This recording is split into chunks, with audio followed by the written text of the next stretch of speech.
परमेश्वर को पवित्र नाम को मु धन्यवाद दिए। आज ख्रीष्टीय विश्वासी अनेक प्रभु को लोक माने भस्म दिवस पालन करुछंती।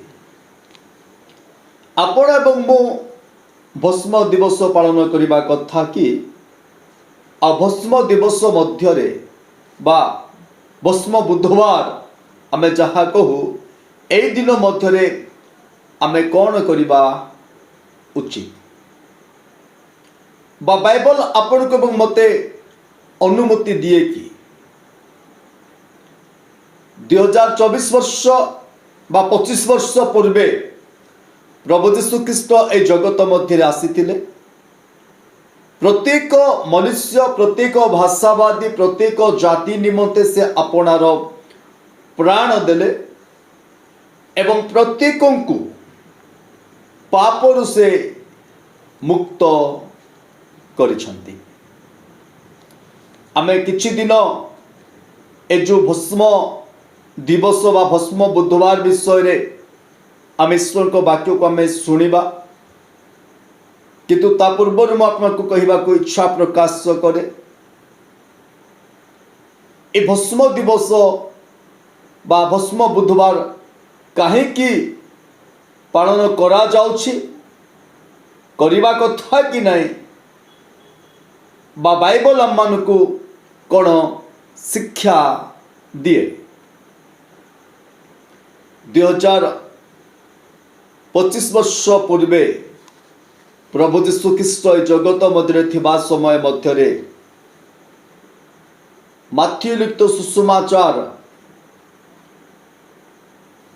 11 पर्व तार 21 पद मध्य एपरि कहा जाए, हाय दंडर पात्र कराचिन, हाय दंडर पात्र बेत्साइदा, कारण तुमମାନଙ୍କ मध्य जो जो शक्तिर कार्य करा जाइछि से सब जेबे सोर और सीदन रे करा जाई थांता तेबे से माने अनेक काल पूर्वर अखा पिंधि पाउंसरे बसी मन परिवर्तन करी थांते।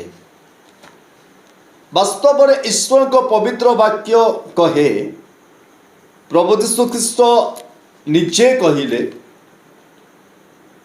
हाय दंडर पात्र कराचिन और बेत्साइदा।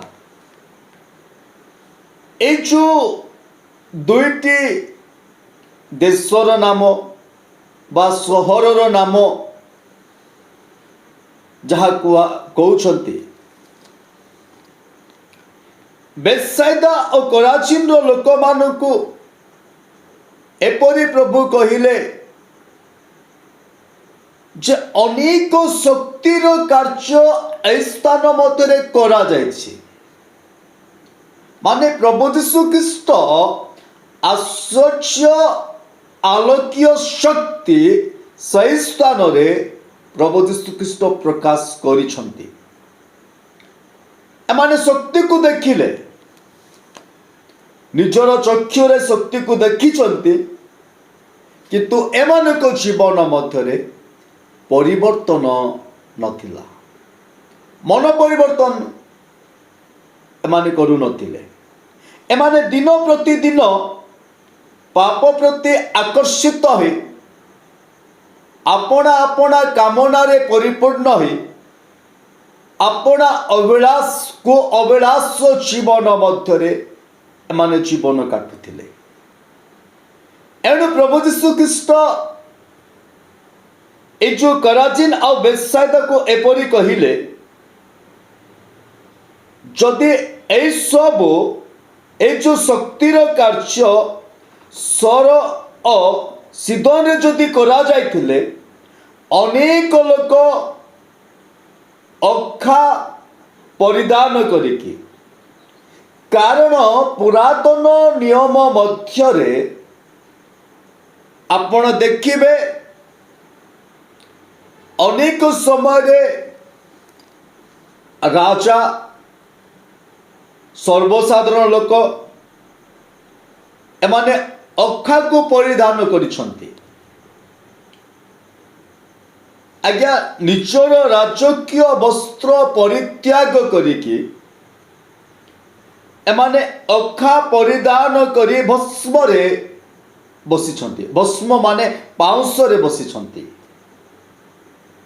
तो प्रभु यीशु ख्रीष्ट कहिले जदि असर और सीदन रे एपरि आश्चर्यर कार्य बा शक्तिर कार्य करा जाय थांता ताले केतेक काल पूर्व से माने अखा पिंदी पाउंस रे बसी मन परिवर्तन करि थांते।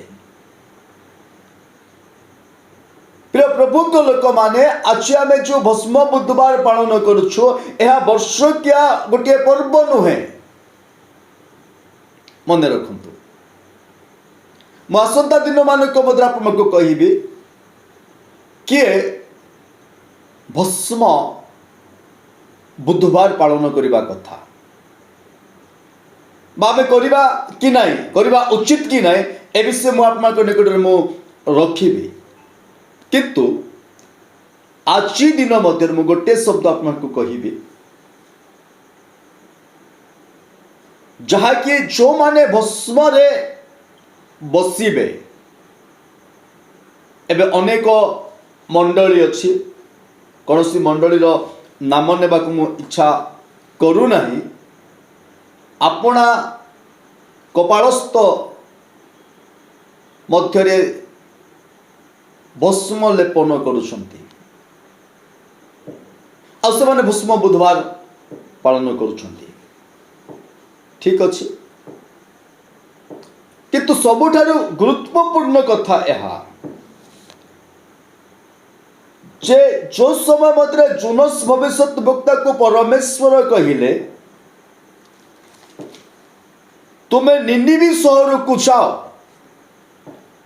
और निनिवी सहर मध्य जोनस जेबे गले आज्ञा निनिवी सहर मध्य परमेश्वर जहाँ जोनस को कही और जोनस ताहा घोषणा कले आज्ञा घोषणा कला खणी जदि आपण माने पठन करिवे जोनस 3 पर्व तार 5म पद तहिरे निनिवीर लोक माने परमेश्वर कोठारे विश्वास कले और उपवास घोषणा करी बड़ ठारू सान पर्यंत समस्ते चट्टवस्त्र पिंधिले अनंतर यही सब वार्ता निनिवी राजा निकटरे उपस्थित हुए से अपना सिंहासन उठिला और अपना वस्त्र काढ़ी चट्ट पिंधि भस्म बसिला। मु आसंता दिन मानक मध्य आपको कहबी भस्म किए बसी किए से भस्म बसी से विषय मुझे कहबी।